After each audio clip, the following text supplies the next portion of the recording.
Eu acredito que nós tivemos nos 2 primeiros anos, os 2 primeiros governos Lula, né, um projeto muito importante, que foi o PRONASSE, que ele amplificava, né, saía um pouco dessa lógica repressiva estrita, né, da segurança pública e ampliava para outras áreas, como o turno inverso e outros projetos, né, envolvidos com a cultura, fazia interlocuções importantes para outras áreas, para outros ministérios, inclusive, né, do governo Lula. E esse projeto, infelizmente, foi descontinuado, né, durante o próprio governo do PT. E eu acredito que esse tenha sido um equívoco, né? Naquele projeto também nós tínhamos bolsas até para policiais, né, fazer informação. Então ele tinha uma lógica. Talvez ele tenha sido muito ampliado, né? Tenha sido muito expandido em diversas frentes e não tenha conseguido, de fato, né, de tão grande que era dar a resposta necessária que era exigida naquele momento, ou se expandiu a tal ponto que ele ficou insustentável. Enfim, esse é um outro debate. Mas essa lógica do PRONASSE, né, é uma lógica que ela deveria ser levada em consideração. Acredito que a gente tenha que investir também em controles, né, sobre as forças policiais, no sentido de termos aí uma política nacional de utilização de câmeras corporais, uma ouvidoria externa, né, em nível federal, que receba as denúncias e faça o acompanhamento, né, de denúncias e questões envolvendo abuso policial, né, e corrupção policial, e junto a isso uma reformulação das carreiras policiais. É muito importante que nós façamos um debate sobre a reformulação das carreiras, no sentido, bom, temos aí uma lei orgânica que está para ser aprovada, está numa situação ainda num pacote muito oportunista do Bolsonaro, mas essa lei orgânica ela é importante que exista a aprovação dela. A gente sabe que vindo do Bolsonaro tudo é um risco, mas essa lei orgânica ela tem alguns anos já de formulação, então essa lei orgânica ela deve ser aprovada. Mas internamente também a gente tem que começar a debater sobre carreira única, urgentemente, tem que debater sobre a desmilitarização, né, das polícias militares, e a gente tem que também repensar a nossa política de drogas, né, da forma como ela vem sendo elaborada e instituída. Eu falo sempre isso, né? Sou um defensor da regulamentação e legalização da produção e comércio da maconha e que a gente tenha uma outra política de drogas, né? Muito focada numa lógica, né, de redução de danos, né, no primeiro momento. E eu acredito que isso possa trazer um resultado, né, efetivo em relação a uma redução do monopólio e do poder, né, do crime organizado. A gente também vai ter que desfazer todas essas portarias aí do Bolsonaro em relação à flexibilização, né, de armas de fogo. Isso é urgente, né, que nós façamos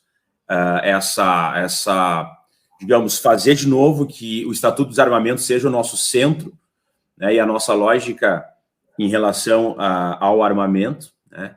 Agora, é um problema muito grave, a gente já tem que dizer de antemão, né, já para encerrando a participação nesse primeiro momento, é um problema difícil porque o armamento ele foi distribuído assim, né, de uma forma indiscriminada para um pequeno grupo que comprou muito armamento, né, e aí a gente não sabe o que vai acontecer em relação a isso, então a gente tem que pensar também em políticas de controle desses armamentos que já foram, né, comercializados. Então, e aumentar, claro, né, os nossos sistemas de monitoramento, né, e de busca também de munições e armamentos. Então, isso é muito importante, assim, dando, né, um horizonte, assim, no primeiro momento, né, seriam essas questões, assim, para a gente trazer o debate. Eu traria alguns fatores, né? O fator da polícia militar ser subordinada, ser uma força auxiliar ao exército, isso cria um problema legal muito estranho, né? Porque o chefe das polícias militares são os governadores, mas ela é força auxiliar do exército que também tem uma prevalência sobre as polícias militares. Então fica... E a estrutura da polícia militar é tipo uma cópia do exército. Então é um sistema híbrido que foi feito realmente para retirar o controle civil e o controle dos estados sobre do poder público, na verdade, sobre essa corporação e deixar muito vinculado a um órgão de Estado que é o Exército, né? Esse é um fator. O segundo fator, né, é o tamanho das polícias militares, né? Elas são imensas em cada estado. Então, elas têm geralmente 4 a 5 vezes mais servidores do que as polícias civis, né? Então, é uma supercorporação, né, muito numerosa. Em terceiro lugar, eu colocaria essa situação de termos 2 carreiras dentro da polícia militar, por exemplo, a dos oficiais e a dos praças. E isso vai fazer o que acontece, né? A cúpula, né, a elite, ela vai ter um superpoder sobre toda a corporação, né? E os governadores tentam compor em relação a isso, né? Tentam compor com os delegados e tentam compor com os oficiais, né? Porque tanto a Polícia Civil quanto a Polícia Militar são fraturadas, assim como a Polícia Federal também é uma fratura, né? Uns entram pela porta de cima, que são, né, a elite, os outros entram na porta de baixo. E quando os governadores vão governar, eles pensam, bom, eu vou ter que chamar aqui a cúpula, porque a cúpula vai determinar as ordens para os de baixo. Então, eles tentam cooptar essa cúpula, mas essa cúpula ela tem interesses muito corporativos, muito pontuais e geralmente vem de uma lógica conservadora, né, de políticas e ideologia conservadora. Então, é muito difícil, né, para os governadores quebrarem esse ciclo, porque eles não estão lidando, né, com alguém que veio da base, que teve vivências. Não, eles vêm com alguém que vem de uma lógica de manutenção do status quo. Então, não é incomum, né, nós vermos aí situações em que vão ter demandas trabalhistas, né, de uma categoria determinada que precisa de uma valorização salarial, e aí o governador se vê obrigado a primeiro atender a cúpula, né, de uma forma desproporcional para depois atender a base. Então, eu não sabia disso. Então, em todas, tanto na Polícia Federal, quanto na Polícia Militar, quanto na Polícia Civil, você tem como que dois estamentos. Dois estamentos não se conectam. Por isso, não se conectam. Quando você fala carreira única, é disso que você está falando. Hã? Quando você fala de carreira única, é disso que você está falando. Porque assim, ó, em todos os lugares do mundo, e na Polícia Rodoviária Federal, inclusive, nas guardas municipais, é o mesmo exemplo que eu vou dizer, na Polícia Penal também é o mesmo exemplo. Essas polícias aqui, a Polícia Rodoviária Federal, a Polícia Penal, a Guarda Municipal, é carreira única. O que acontece? Tu faz um concurso público e aí tu vai progredindo internamente. E aí, quando tu vai chegar ao cargo de chefia, depois tu te formou em cursos, teve experiência, já teve idade, já teve tempo de casa, tu chega na coordenação daquela instituição. É o cara que tem experiência, é o cara que é respeitado dentro da corporação, é aquela mulher que se qualificou para estar naquele cargo de chefia, daí ela vai administrar porque ela já tem uma idade mais avançada, ela já não pode ir tanto para a rua, ela tem alguma, né? Então, é nesse sentido, mas ela vai ter legitimidade, porque daí a corporação vai olhar, pô, essa pessoa prendeu, ela já investigou, ela já fez ocorrência, ela já passou para o plantão, ela fez curso de formação, já fez vários cursos de tiro, entende? Ela vai se qualificando. É assim que funciona em todas as polícias do mundo, ou pelo menos naquelas que a gente considera, né, as polícias de países desenvolvidos e tal. França, Itália, Estados Unidos, Alemanha, Canadá, é tudo assim, tá? Aqui no Brasil, não. O que acontece? Nas polícias civis, na Polícia Federal e nas polícias militares, acontece o seguinte: tu tem 2 concursos, abre 2 concursos. Claro, tem a questão da perícia e tal, mas é mais complexo um pouco. Mas assim, via de regra, abrem 2 concursos.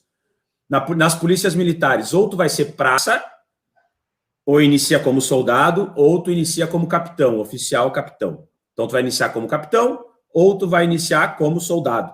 O soldado jamais será capitão, entendeu? E o capitão sempre vai mandar no soldado. Então, o que acontece? E nas polícias civis e na Polícia Federal, uns vão entrar como agentes, que nunca serão delegados, e outros entrarão como delegados. E o que acontece? Aqueles que entram como delegados ou oficiais, né, o capitão, vamos chamar assim, eles vão entrar ali talvez com 26, 27 anos, né, alguns menos até, porque agora tem um tempo de prática jurídica, mas enfim, vão entrar geralmente formados em direito e vão entrar ali coordenando essas instituições e vão estar dando ordens para policiais que têm 25, 26 anos de carreira. Então, um indivíduo de 26, 27 anos, que às vezes é o primeiro emprego dele, vai estar emitindo ordens e coordenando uma instituição com policiais que têm a idade que eles têm de carreira, de prática, de experiência. O que vai acontecer com isso? Tu cria uma desmotivação dos policiais, porque ele vai dizer, pô, o que adianta eu me esforçar, investigar, trocar tiro, prender, ir atrás, cuidar da população, ter uma relação de polícia cidadã, se eu nunca vou chegar num cargo de chefia, eu nunca vou chegar num cargo de coordenação que ganha 4, 5 vezes a mais do que eu ganho no meu final de carreira. E aí então, vem um menino de 27 anos de idade e vem mandar, que não sabe coisa nenhuma, e vem mandar em mim. O que acaba... Não, e a perversidade, o que acaba acontecendo? É óbvio que uma academia de polícia não vai formar um policial. Ele vai precisar através da experiência, né?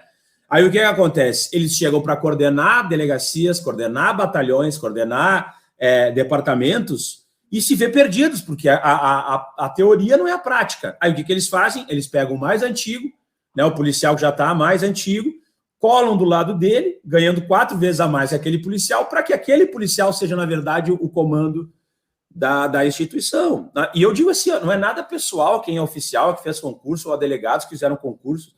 Não, eu conheço pessoas maravilhosas, não é esse o ponto. Mas isso, institucionalmente e em termos racionais, ele é insustentável. E ele gera problemas estruturais na polícia, que isso vai se refletir na sociedade, que a sociedade ela não vai, entendeu? O serviço que vai ser prestado para ela vai ser defasado, vai ser frágil, vai ser sem qualificação. Por quê? Por que um policial vai se qualificar, entende? Por que ele vai... Ele nunca vai chegar a cargo de chefia. E isso não sei eu que estou falando. Quem falou isso foram diretores da Scotland Yard, que vieram ao Brasil. Eles vieram para cá, né, lá da Inglaterra, vieram para cá dar uma palestra, e quando eles viram a situação da estrutura da polícia, eles falaram, olha, isso não tem como dar certo, vocês desmotivam o policial não tem por que se qualificar, o policial não tem por que prestar um bom serviço, porque ele não tem... A lógica da meritocracia é fragmentada, é compartimentada. Isso foram liberais falando. Né? Assim, vocês estão simplesmente... Não tem meritocracia, porque a pessoa vai lá, faz um concurso, entra por uma porta, e aquele que está se qualificando, ele nunca vai poder passar aquela porta.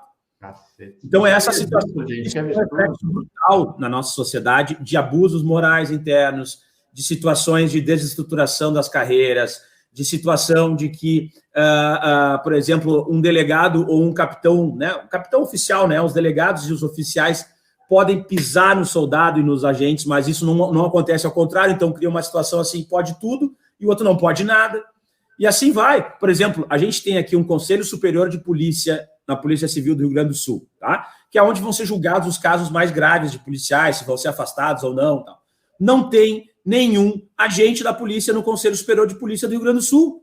Tem delegado, tem promotor, acho que está meio afastado agora, mas tem advogado, tem vários representantes de diversos estratos aí do poder público, mas não tem nenhum agente. Então, isso é simbólico. Você é delegado, Leonel? Hã? Você é agente? Eu sou agente. Eu sou agente. Agente. Perfeito. Então é isso, né? Impressionante. Uma última questão antes de entregar para a Tamires é essa. Tem uma diferença, como eu te perguntei, de espírito entre um policial, na Polícia Civil e o espírito da PM? Tem. Né? A Polícia Militar, ela é uma polícia ostensiva, né? Como tu bem falaste. E até quando a gente fala de desmilitarização, não seria retirar nenhuma característica nesse sentido, né? Seria desvincular ela de Força Auxiliar do Exército e modificar o ordenamento jurídico interno. Não seguir mais o Código Penal Militar e não seguir mais esse ordenamento militar, né? Mas ela seguiria sendo ostensiva. E aí depois a gente teria que fazer um debate sobre ciclo completo, né? Porque eu defendo que nós deveríamos ter polícias com ciclo completo mais especializadas e em menor tamanho, né? Então, por exemplo, vamos supor que a gente desmilitarize a Polícia Militar e aí ela iria fazer, então, o ciclo completo dos crimes mais comuns, vamos chamar assim, né? De rua, enquanto a Polícia Civil faria um ciclo completo, né, faria toda desde o local até remeter ao judiciário dos crimes mais complexos, como homicídios, latrocínios, feminicídios, organizações criminosas, etc. Mas, enfim, isso é um outro assunto. Mas existe sim, por quê? Porque a Polícia Militar, primeiro, é uma polícia que ela vai estar em contato mais cotidiano com a população. Então, ela vai estar sendo mais vista e mais contato diário, porque é a função dela ser ostensiva, né? As pessoas vão identificar mais facilmente, essa aqui é a Polícia Militar. Esse é um ponto. Segundo ponto, né? Ela vem de uma lógica de um treinamento militar e do ordenamento militar. E o militarismo, né? Ele tem uma lógica de eliminação realmente dos inimigos externos. Via de regra é essa. Então, por exemplo, isso que a gente vê, né, nas Forças Armadas, míssil, lança-granada, fuzis, né, são armamentos, digamos, né, caças, né, tanques, são armamentos de eliminação, né? Ele não é um armamento que tu vai dizer, ele vai jogar lá, vai lançar um míssil em determinada região e as pessoas vão sair vivas e vão ser presas e tal. Não, a lógica do militarismo é esse, é tu eliminar, causar o máximo de dano possível no inimigo, o inimigo geralmente um agressor externo ou que tu está indo numa região determinada para eliminar. Ele não é para pegar, ressocializar, levar para o sistema prisional, etc, etc. Né? Então, isso é passado, de certa forma, no treinamento das polícias militares.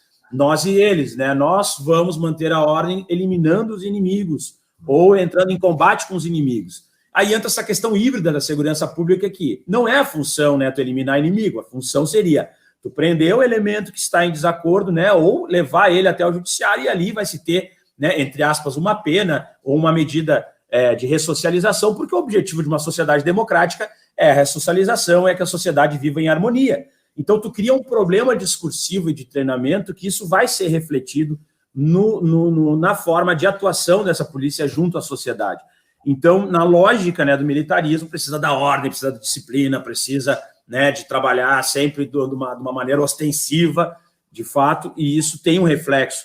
Enquanto a Polícia Civil, por ser uma instituição civil, né, ela não tem ela tem hierarquia, ela tem disciplina, tudo, mas ela não tem essa lógica da ostensividade, ela não tem essa lógica desse tipo de treinamento, ela tende a ser uma polícia um pouco mais arejada. Agora, o que está acontecendo hoje em nível nacional é uma militarização de todas as instituições de segurança pública que não tenham característica militar. E onde fica mais evidente isso? A Polícia Civil? Nas guardas civis municipais, né, nas guardas municipais, que as polícias militares tentam fazer pequenas cópias dessas instituições e tentam, digamos, eliminar a prevalência que elas tenham que ter junto aos municípios, como uma polícia de aproximação, uma polícia cidadã, etc. Né? Então, isso fica muito evidente na tentativa de militarização geral do sistema de segurança pública.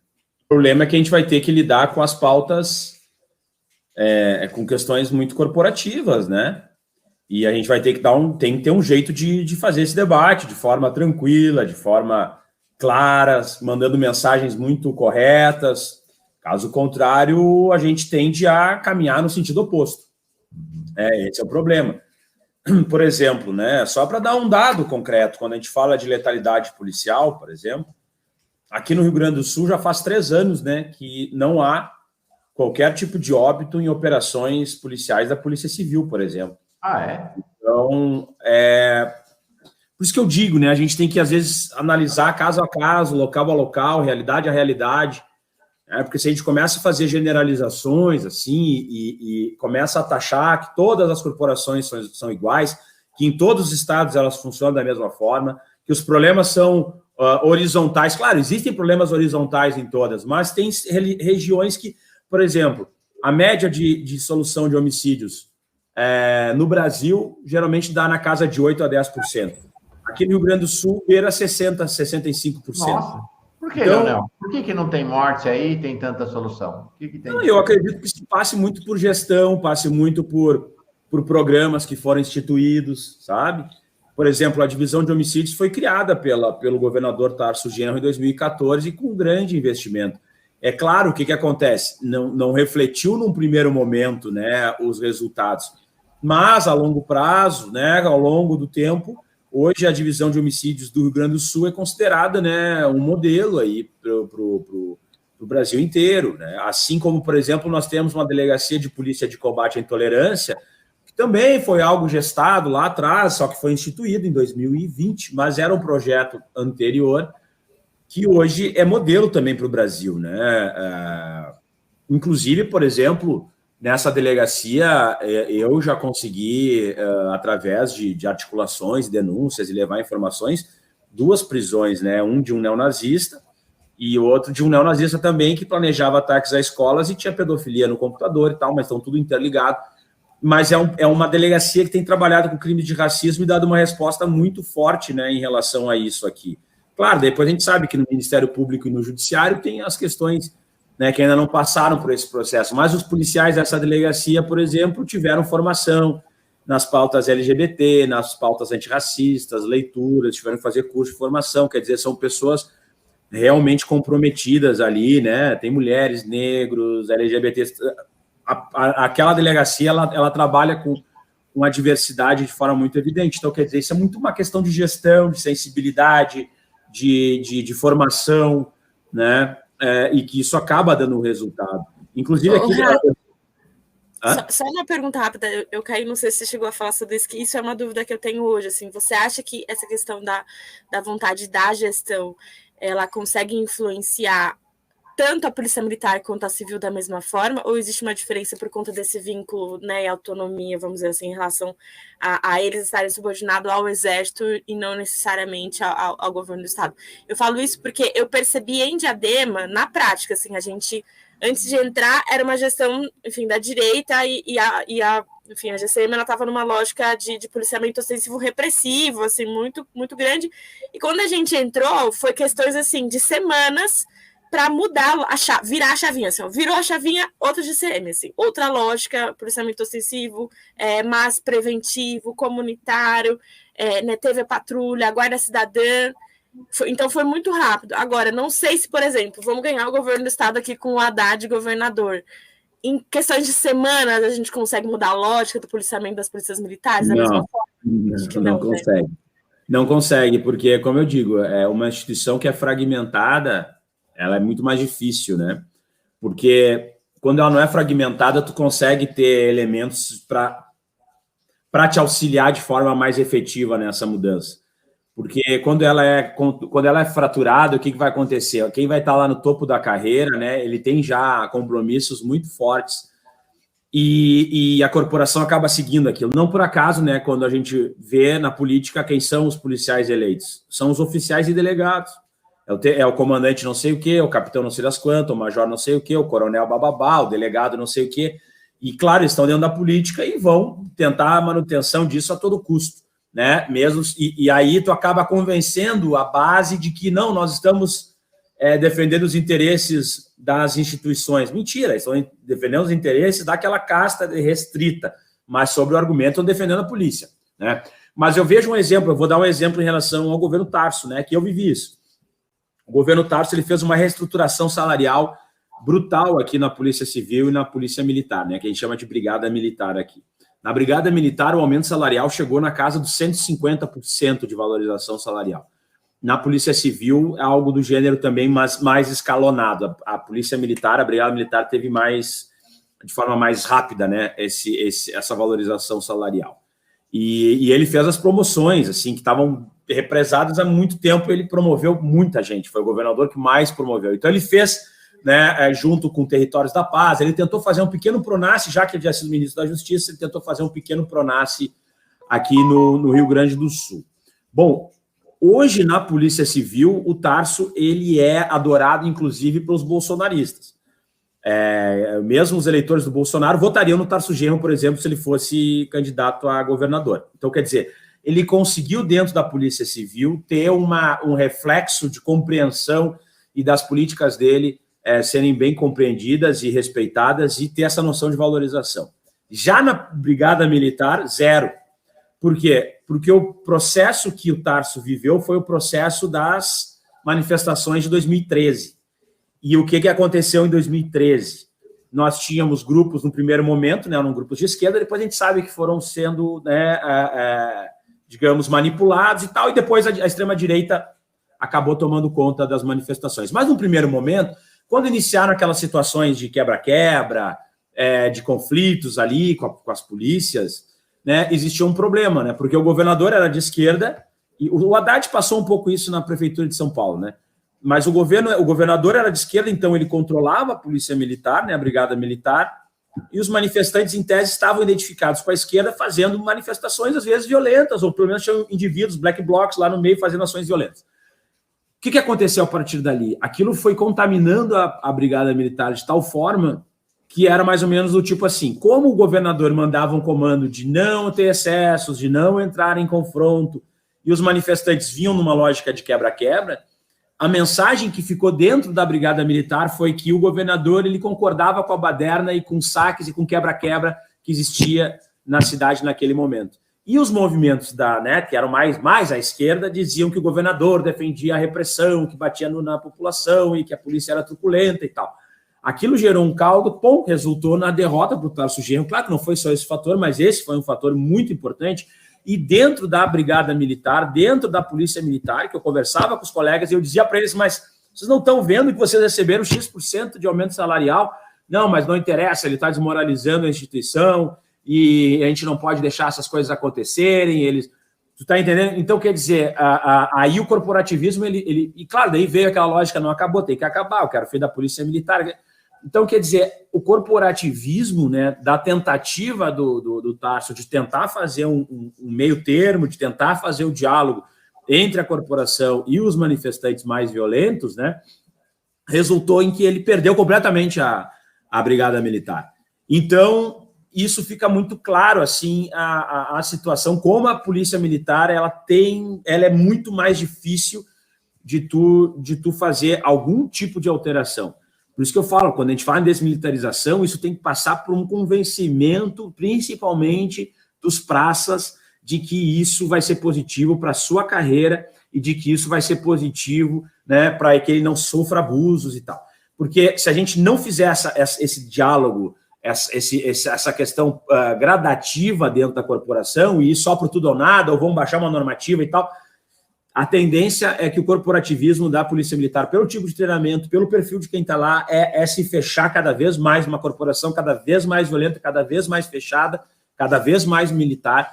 Então, as alterações são muito difíceis. Já a Guarda Civil Metropolitana, ou municipal, a Guarda Municipal, enfim, ela, como é uma corporação menor, e por isso que eu defendo corporações menores, né, os debates sobre alterações da sua atuação, elas são muito mais próximas, de proximidade, e muito mais fáceis de serem gestados, né?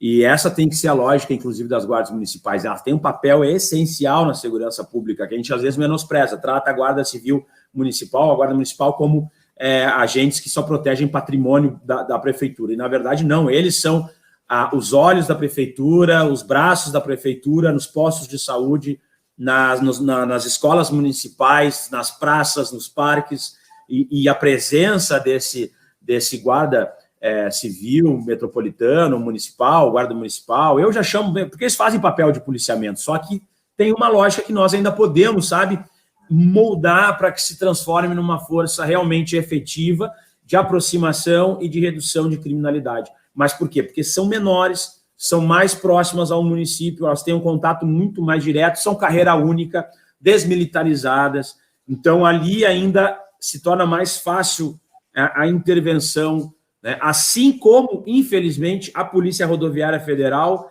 ela acabou, né, que é uma polícia modelo, no meu entendimento, por ser carreira única, por ser desmilitarizada, né, por ser uma polícia bem equipada, valorizada salarialmente, mas o que acontece? Por ter essa certa facilidade, não foi por acaso que o Bolsonaro se grudou nessa polícia para fazer a sua polícia militar, versão Polícia Rodoviária Federal, mas é a polícia militar, digamos, do Bolsonaro hoje, em nível federal, mais do que a Força Nacional, por incrível que pareça. Por quê? Porque ela tem uma facilidade de tu movimentar algumas peças e fazer a política ser implementada de forma mais direta, né? Então é isso. Tem um controle civil estatal mais simples do que as demais, mas a gente também tem que ter alguns tipos de controle em relação a isso. Aprendi muitas coisas com vocês hoje, muitas mesmo. Uma delas é de que aquele hino que se vulgarizou, aquele canto que se vulgarizou nas manifestações, vai acabar, eu quero o fim da polícia militar, é uma boa rima, mas é absolutamente irrealista e só cria antagonismo e fechamento de diálogo entre nós e uma polícia que está aí, vai ficar e com que nós precisamos conviver e com a qual você precisará dialogar, né? Então, acho melhor a gente arrumar outra rima bonita. E vai ser duro, né? Só digo isso. É duro, é quase uma missão impossível, mas ou a gente parte por essa lógica de tentar achar formas. Por isso que eu digo, nós temos que defender as câmeras corporais, temos que defender ouvidorias externas, temos que ter formas de controle, mas a partir disso também buscar um diálogo, entender as demandas e gradativamente fazer esse processo. Tamires, e a questão... vamos para vocês fazer as últimas falas dos dois, já quase 10 da manhã aqui, foi uma ótima conversa, realmente adorei. Entrego para vocês fazerem as considerações, os pensamentos, as questões finais.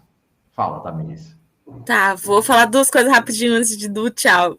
Primeiro é que a gente quer o fim, né, de uma polícia militarizada, repressiva, e queremos uma lógica de policiamento com base na prevenção, né, na comunidade, no combate à desigualdade. A questão é essa, assim, é que essa palavra de ordem é uma palavra de ordem bonita, mas se a gente não consegue concretizar isso em política pública, ela é só uma palavra de ordem em um ato, né? Acho que a gente precisa ter essa virada de chavinha, assim, né, de forma coletiva. Esse é um ponto. Outro ponto que acho que a gente vai ter que fazer um outro debate, que eu queria, uma pena que não vai dar tempo, assim, de pensar os espaços especializados, porque uma experiência que eu tive em Diadema, para mim, que foi muito legal, que foi a coordenação da Patrulha Maria da Penha, ela também me fez pensar uma outra coisa, que como os espaços, né, os órgãos que existem nessa lógica do sistema de segurança pública, com base em combate a violências específicas, né, violência de gênero, violência racial, né, então, tanto uma perspectiva da civil, né, a delegacia da mulher, a delegacia de crimes raciais, a delegacia, assim, quanto na perspectiva do próprio... A de crimes cibernéticos. A Patrulha Maria da Penha. Oi? A de crimes cibernéticos também é uma experiência interessante, né? A de crimes cibernéticos, mas eu não sei se é a mesma lógica, porque o que eu estou dizendo, existem alguns lugares em que, por exemplo, a Patrulha Maria da Penha, os agentes que vão para a patrulha, tanto da GCM quanto da polícia militar, são agentes que vão para lá como se fosse um castigo, sabe? Você vai para lá. Assim como a Delegacia da Mulher. Você vai trabalhar na Delegacia da Mulher, mas é porque... Vai lá para a Delegacia da Mulher, vai lá para a Delegacia de Crimes Raciais. Né? Existem alguns lugares que essa é a lógica. E aí, isso faz com que esses espaços, né, esses ambientes, os profissionais que estão ali, eles não estão ali porque eles, de fato, têm alguma identificação com a pauta, alguma identificação com esse processo, em que pese sejam profissionais que estão voltados para o combate à criminalidade e tudo mais. Eles estão ali numa pegada, putz, eu estou aqui porque eu fui punido. E aí, isso acaba tornando esses espaços, que devem ser espaços de acolhimento das vítimas, né, de certa forma, como um espaço de revitimização.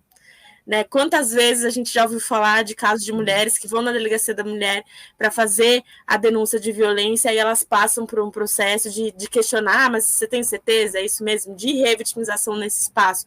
E eu acho que isso também é um pouco fruto desses lugares eles não estarem ocupados por profissionais que de fato têm um compromisso, assim, uma identificação com essa pauta. Então, mas isso é um tema para um outro programa para a gente discutir, porque eu acho que quando a gente consegue fazer esse link, né, do profissional tendo compromisso com a pauta e a construção desses órgãos, como a patrulha, como as delegacias, a gente tem um instrumento muito poderoso, né, de pensar uma lógica da segurança pública aliado ao combate às violências a grupos que a gente muitas vezes acaba associando a violência dessas instituições, assim, né? Então a gente pode fazer um processo, um policiamento de combate à violência doméstica, pessoas, né, profissionais tanto da GCM quanto das polícias, tanto civil quanto militares, que têm compromisso, que estão ali, que estão no dia a dia, diferente do que hoje a gente vê nos lugares. Eu falo isso também com base lá em Diadema, porque a patrulha, a gente montou a Patrulha Maria da Penha com base em quem queria fazer parte da patrulha,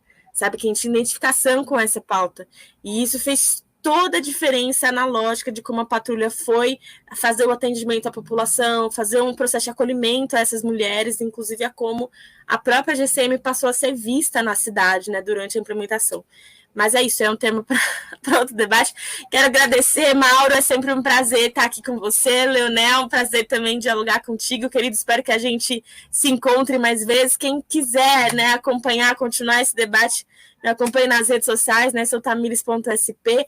Acompanhe essa nossa pré-campanha para deputada federal aqui em São Paulo. A gente vai, né, daqui até outubro e continuar depois, inclusive, falando mais sobre as nossas ideias e propostas em torno não só da segurança pública, mas de várias outras pautas que a gente defende. É isso, Mauro, Léo e o pessoal que está assistindo a gente aqui na Fórum, um beijo. Legal, Tamires. Super obrigado pela tua presença. Tamo junto. Eu gostei muito, de fato, da conversa de vocês dois. Leonel, tuas considerações finais. Não, agradecer por hoje. Não, agradecer muito a oportunidade de ter dialogado contigo, Mauro, com a Tamires, né, de um assunto tão importante e eu acredito pouco explorado, né, pelo nosso campo. Vai ser um dos assuntos que vai pautar também as eleições desse ano. É importante que nós tenhamos argumentos, que nós tenhamos a capacidade também de não cair em algumas armadilhas que são trazidas, né, no período eleitoral, de alguns debates que são lançadas iscas, e muitas vezes a gente pesca essas iscas e depois eles voltam contra nós, os nossos argumentos, mas é importante, eu acredito que a gente avance bastante tendo oportunidade de dialogar num espaço tão importante e relevante como esse espaço aqui. Também quem quiser seguir nossas redes sociais, @LeonelHad, e vamos dialogando ali, quem quiser mandar o WhatsApp também, tem os nossos números todos ali online. Desejo sucesso aí para a Tamires, né, nossa futura deputada federal, né, e que tenhamos Lula presidente no nível nacional, aqui no Rio Grande do Sul, Edgar Preto governador, que tenhamos aí uma grande bancada no Congresso Nacional, com senadores, senadoras, deputados e deputadas, e também nas assembleias legislativas e todos do 13 do Partido dos Trabalhadores. Um grande abraço, até a vitória sempre, seguimos. Obrigado. Valeu. Tamires Sampaio, deputada federal, coordenadora do Programa de Segurança Público do governo Lula.